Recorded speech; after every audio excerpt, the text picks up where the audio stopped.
ഞാൻ സഹിക്കാൻ തുടങ്ങി. ഒരു പാടാന്നറിയും, തുടക്കത്തെ പോലെ അല്ല കേട്ടോ, അത് പാടാ. ഞങ്ങൾ കല്യാണം കഴിഞ്ഞിട്ട് അങ്ങനെ അധികം എവിടെയും കറങ്ങാൻ പോകാൻ പറ്റിയിട്ടില്ല. കാരണം തിരക്കും കാര്യങ്ങളും ബാക്കിയുള്ള ഒതുക്കവും വിരുന്നും അങ്ങനെ ഒരു ലോഡ് പരിപാടി ഉണ്ടായിരുന്നു. അതൊക്കെ കൊണ്ടൊന്നും നമുക്ക് എന്ത് ചെയ്യാൻ പറ്റിയിട്ടില്ല, ഇങ്ങോട്ട് ഇറങ്ങാൻ പറ്റിയിട്ടില്ല. എന്തായാലും ഒരു മാസത്തിന് ശേഷം നമുക്കിപ്പോൾ ചെറിയൊരു ഗ്യാപ്പ് കിട്ടിയപ്പോൾ ചാടിയതാണ്. നോമ്പും കൂടെ ആയി തുടങ്ങിയല്ലോ, അപ്പം പിന്നെ പറയേണ്ടതില്ലല്ലോ. ഇത് ഞങ്ങൾ ഈ പോകുന്ന സ്ഥലം ഏതാണ്ട് 4-4.5 കൊല്ലത്തോളം ആയി കാണും ഇല്ലേടാ. കാരണം അതിന്റെ ഫോട്ടോ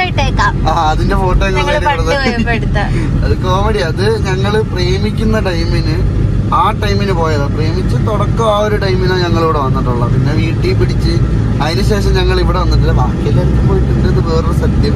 ഞങ്ങൾ ഇവിടെ വന്നിട്ട് ഇവിടെ വെച്ചിട്ടാണ്, ഇവിടെ പോയിട്ട് തിരിച്ചു വരുന്ന വഴിക്കാണ് ഞങ്ങളുടെ ആദ്യത്തെ എൻഗേജ്മെന്റ് നടക്കുന്നത്.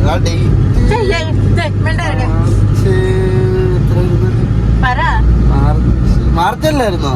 മെയ് 21 അല്ലേ? കണ്ടോ, എനിക്ക് ഡേറ്റ് ഓർമ്മയുണ്ട് കേട്ടോ, ചെറുതായിട്ട് മാസം മാറിപ്പോകുന്നുള്ളൂ. മെയ് 21 ഞങ്ങളുടെ ഫസ്റ്റ് എൻഗേജ്മെന്റ്. ഒഫീഷ്യലി അല്ലായിരുന്നു, അൺഒഫീഷ്യലി ഞങ്ങൾ മാത്രമുള്ളൊരു എൻഗേജ്മെന്റ്. അന്ന് ഞങ്ങൾ വന്നിട്ട് പോയതാ. പിന്നെ ഞങ്ങൾ ഇതുവരെയായിട്ട് ഇങ്ങോട്ട് വന്നിട്ടേ ഇല്ല. വരാൻ ടൈമും കിട്ടിയിട്ടില്ല, അതാണ് കോമഡി.